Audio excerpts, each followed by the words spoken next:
I gave Pararena 3.5 stars out of 5. Scoring points in this game is difficult because of how small the goal is, and the hard-to-master controls are not forgiving. This problem was solved in Pararena 2, which we'll take a look at sometime in the future. Fixed this problem by making the goals bigger, which made it a lot easier to score. This problem was solved in Pararena 2, which we'll take a look at sometime in the future. Pararena 2, which we'll take a look at sometime in the future. Which we'll take a look at sometime in the future. Sometime in the future. Sometime in the future. Wow, that was 6 years ago now.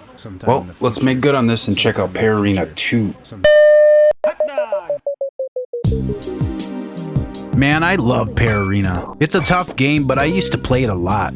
The original Pararena was a rollerball-inspired shareware game from 1990. It was created by John Calhoun, who is probably most well known for his game Glider. I've covered a couple of the first Glider games on this channel, but they're simple and fun action games where you pilot a paper airplane glider through a house full of hazards.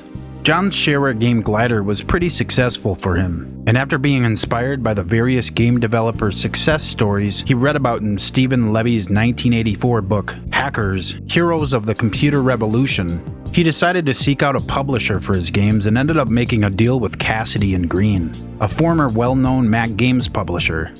After the release and success of commercializing his earlier shareware game Glider, he decided to try it again with another one of his previous shareware games, Pararena.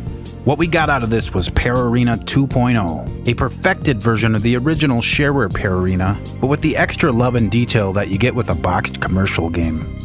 I don't actually have the box for this game. I got my copy only a while back from an awesome guy on eBay. He was selling some Casady Greene games, and I put in a bid on Pararena. When his other auctions ended with no bids, he threw them in for me and I ended up getting these other ones for free. I don't know if this is the real release of the game, because I know it had a box, but I think everything besides that's here. He told me exactly where these came from in a letter that he sent along with the games, but I think I accidentally threw that away. Oops. If I remember correctly, I think he said these came directly from Casady Greene. But I don't know why there wouldn't be a box. On the front of the package, it looks like they stuck one of the game stickers on here, so if they had extra ones, you know it's gotta be from the publisher or manufacturer. Inside the packet we have the disc, kind of an odd color scheme, but still very cool to have.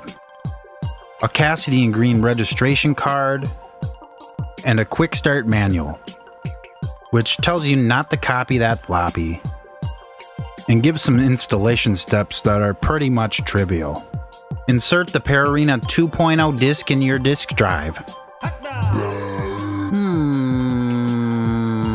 Double-click the Pararena 2.0 installer.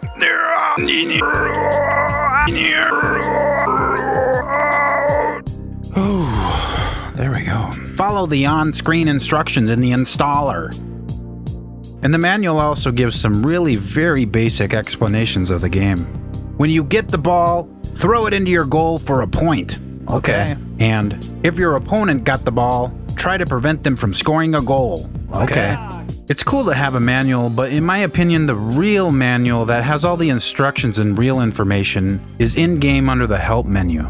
So after installation, you're presented with some very unobtrusive copy protection. It just asks for a one-time check on the master disk to make sure you really own the game. I really like how this was handled and how ever so polite they were when presenting this. So what is this game and how do we play it? The best way to describe Pararena would be to say it's sort of like basketball or soccer with a non-violent take on the rollerball game from the original movie. It's pretty unique. The goal is to ride around this parabolic arena to grab the silver ball and throw it into your goal to score a point. The players ride around on a hoverboard called the grav board, trademark, that has sort of a rubber band effect when controlling it with the mouse. You rock it back and forth to gain momentum, so you can get up there by the goals to throw the ball in. If you hit the space bar, you can brake, or what the game calls eddy stop, trademark patent pending, really fast to get rid of most of your momentum. If you don't have the ball, you can hit either the B, N, or M keys to get a boost, which really helps if you're trying to knock your opponent out of the way of the goal, or even knock them out of bounds.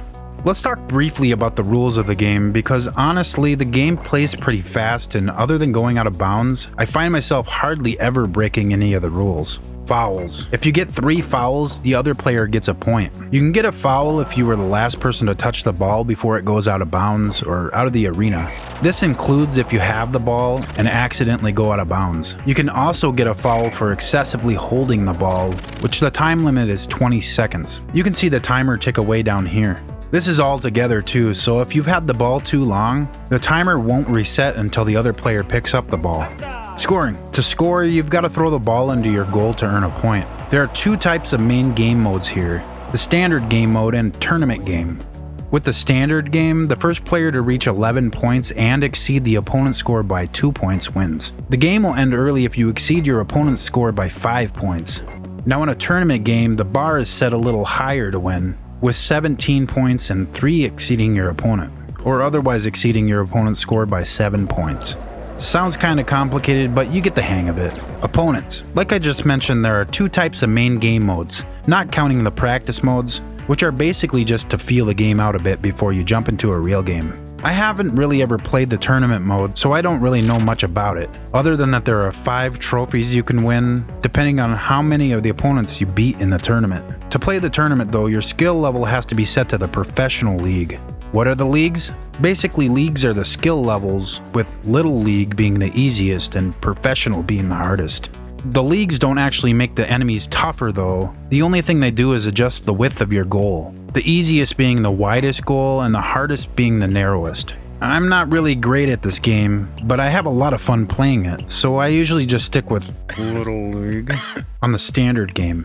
When starting a new standard game, you're presented with this screen, which allows you to select your opponent. There are 6 different opponents, with George being the easiest, up to Mystique being the most difficult.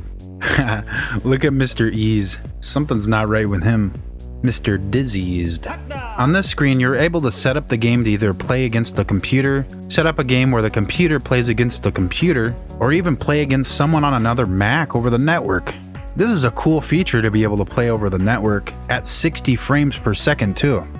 So after you set up your game and start it up, the announcer announces, and you're off. Ladies and gentlemen, Pararena.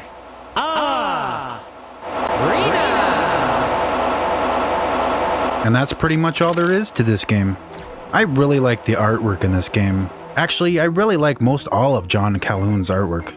I'm not sure if he's an actual artist outside of his games, but if you told me he was, I'd believe you. This is certainly way above your average programmer's artwork. There's so much of it here and it all ties together really well. There's a lot of little touches done to most all areas of the game. Places where you wouldn't really expect much, like the settings windows and even the help file. All his games are like that too. Like he goes beyond what's expected in most aspects to create a product that's rich. And that's something you won't find with most one-man shows. New to Pararena 2 is a replay feature that really makes it feel like you're playing an actual sport. It's cool, but unlike an actual sport, it highlights every single goal. And not just highlights, so it does get old after a few games. You can turn it off in the settings or just click to make it go away. This game supports max down to I believe the plus, so all the artwork is drawn in black and white also, and it looks amazing. This is Pararena 2.0 though, so in my opinion the best experience for this game is playing it in color at 640 by 480 resolution. Like most Mac games of the day, there was no music, but a lot of high quality sounds. No, I don't think they're really the best sounds. They kind of sound homemade, but they do fit together well and nothing really sticks out as being awful. Well, maybe the cheering crowd sound effect. It kind of has a churning industrial equipment sound to it. You can turn off most any of the sound effects you want though if they really get to you. I also need to mention that I had to use a really old 68K Mac to even get sounds to work in this game. The sound doesn't seem to work in emulators besides Mini VMac, and that's certainly not the ideal way to play this game. There might have been an update at one point, but if there was, I can't find it anywhere. If you know a solution to the sound problem, please let me know in the comments. Overall, in my opinion, this game is essential to have on most all of my old Macs. I definitely recommend it. I like this version way better than the original shareware Pararena. It's a really addictive game that just feels good to play. Its varied skill levels can make you feel like a champ or frustrate you and keep you on the edge of your chair. It's a really unique game with lots of features, but most importantly, its formula works. Sadly though, according to John, sales of Pararena weren't great, so this might actually be the last we'll ever see of the Pararena games. That is, unless someone else takes over the reins and ports it to something newer. John released this and several other of his games as open source earlier this year, so who knows what the future might bring. Now if you'll excuse me, for some reason I'm really craving a hot dog. Hot dog! Hot dog! Hot dog!